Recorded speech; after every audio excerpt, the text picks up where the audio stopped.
What's up, guys? Welcome back. bassbait.net. Appreciate you guys tuning into the channel.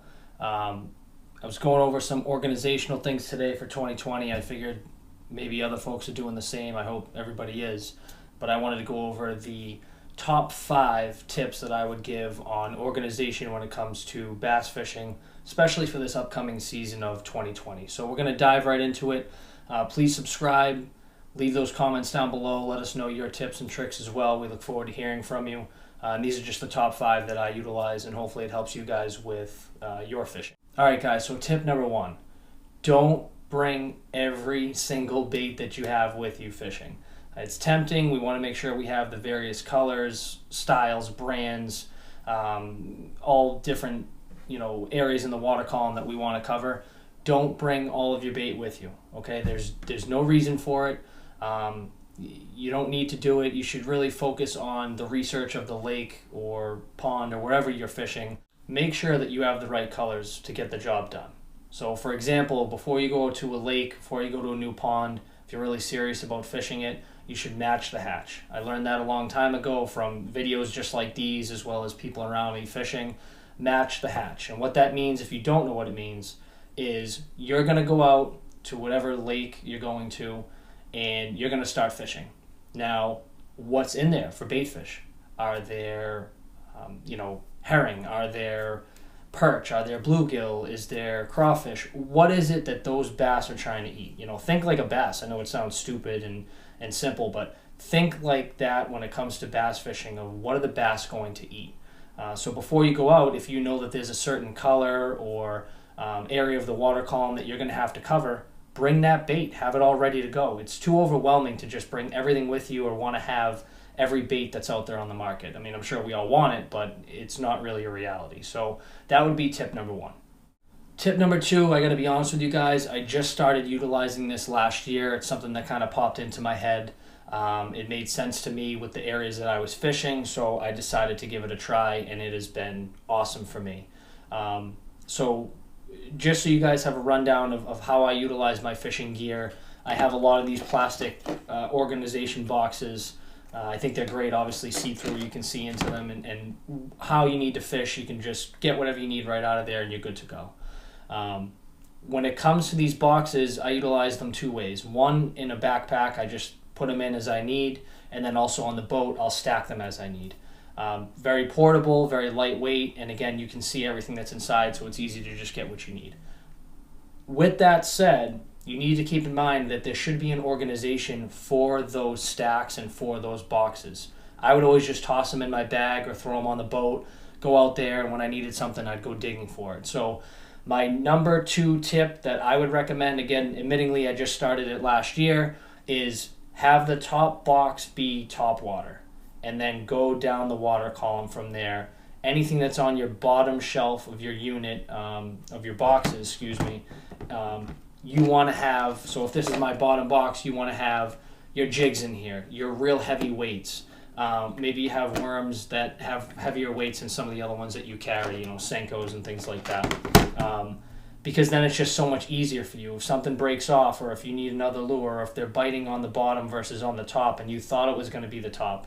I don't know how many times I've gone fishing and you go out there, you think you know the pattern, you know exactly what you're going to do, and it's a complete opposite that day. So if I had $1 for every time that happened, I'm sure for yourselves we'd all be millionaires. But what I would recommend is top water. So for example, I'm organizing it, but I have top water frogs, not modified yet, but top water frogs, spooks, different stick baits for top water, all those different baits you want to use for top water to show that, that frog or that injured bait fish or whatnot. You want to have that in the top of your stack. So if you need anything, you go right to that top box, you know it's going to be there, and all the gear is there for what you need. Again, maybe your second box is going to be your shallow baits, right? So something that's just going to swim right in like that 4 to 6 foot range. For me, at least, that's more of like a shallow bait that we utilize here in New England. You also want to keep in mind, jig heads and things like that, weighted jig heads or any weights that you have. Utilize them in the proper way. Have the heavier ones towards the bottom so you know exactly where to go and how to get there. and then that way you can utilize your time a little more effectively and stay on the water catching fish. Tip number 3, some people may agree, some people may disagree. For me, tip number 3 has to be prep your bait.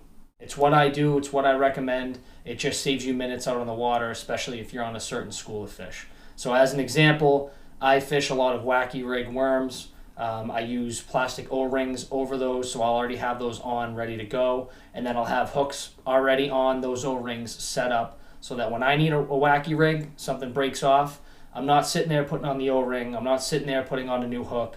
I can go right into my tackle box or right into my, my boat storage and be able to go to that, again, from top to bottom where I need to go based on weight, and go in and grab exactly what I need, just tie on that knot or whatever fishing knot you prefer, and you're right back on the water. It's going to save you a ton of time. Also keep in mind, you might have, for example, I should have one here, you might have a swim bait. So when myself and the tube dude were out at Lake Powell, great fishing, if you can get out there, please do. We were running these Yamamoto D-Shad. Great bait to have, great bait to utilize, and it's something that we would use often. So with these, we were catching tons of striper. Decent sized swim bait. You see the swim bait hook, and then it also gets tied right into the nose. This one has to be adjusted. But essentially, this is a weighted hook. If I can get one, that would be great. There we go. So you have your weighted hook, various weights that you can get. You screw the swim bait right through the nose to secure it in place, and then you just rig it up. That takes a little bit of time. Not saying a ton of time, but it takes time.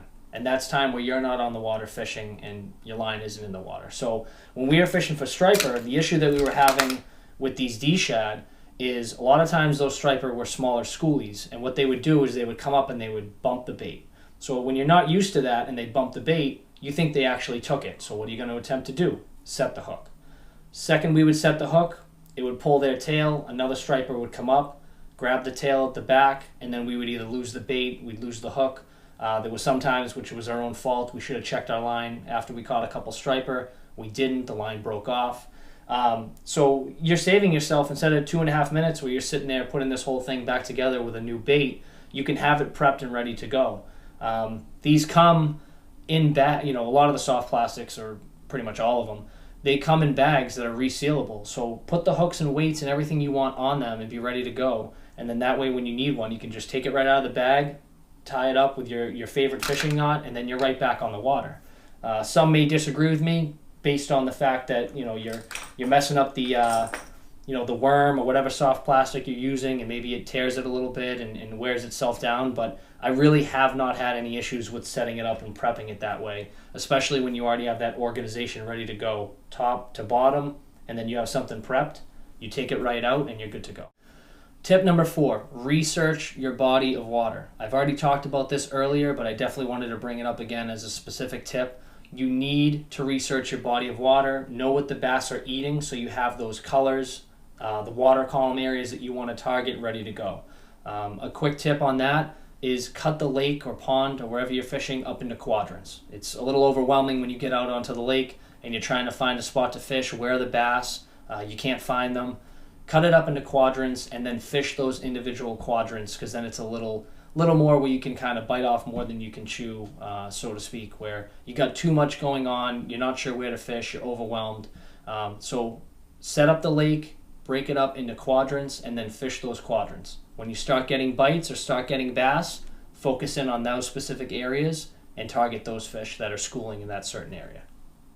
Again, guys, keep in mind, you want to know what bait you're going to use, okay? If there are a ton of perch in a certain lake, I'm going to go out and I'm going to swim bait or throw presentations that are perch-like colors, wounded bait fish, things along those lines.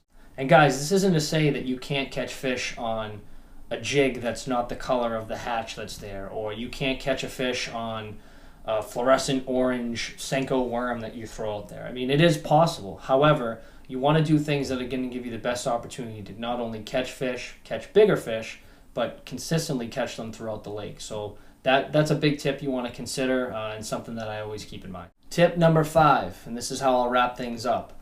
Keep it simple.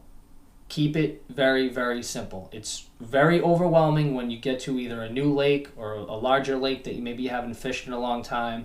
All the bait that's out there, the brands, the hooks, the weights. I mean, there's so much tackle, we could all buy it for years, probably decades. Keep it very simple when it comes to bringing what you need, fishing the lake in quadrants, going out and being organized. Again, for myself, I stack top to bottom, top water to the lower portion of the water column. Make sure that you take all of your baits and prep them for the ones that can actually be prepped, so that way that you're ready to go.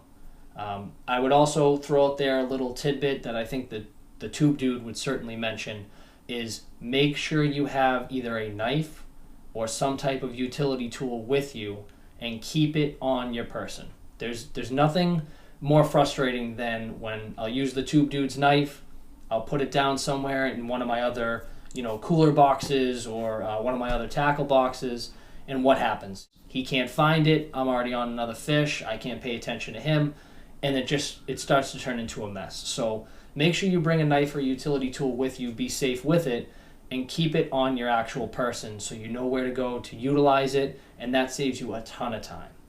Guys, just real quick for these tips on the organization, I know for some of you it may seem like overkill. Even though this may pertain, or people may feel that it pertains to professional fishing or someone who's super serious about fishing every day, to be honest, I think it pertains to any style of fishing that you're doing, whether you're with your family, your friends, you're taking kids out for the first time fishing. There's nothing more frustrating to a kid, I mean, at least for me from experience, where I catch my first bass, and what do I want to do right after? Get right back out there and catch another one. So even if you have these baits prepped where you're just catching sunfish, it's going to save you time where you guys are going to enjoy more time out in the water with family and friends, or being a competitive bass fisherman, if that is what you do. So hopefully you guys enjoyed these tips. We appreciate all of your feedback. Leave comments down below in the comments section. Make sure to subscribe. Check us out on bassbait.net. Everything that I've discussed today is going to be in our blog post for this week. So hopefully you guys check that out. You like what you're seeing. Make sure to hit that notification button as well, so when you do subscribe, you get all of our active content and everything that we do have. So check us out on bassbait.net. Appreciate everything, guys, and look forward to seeing you soon. Tight lines.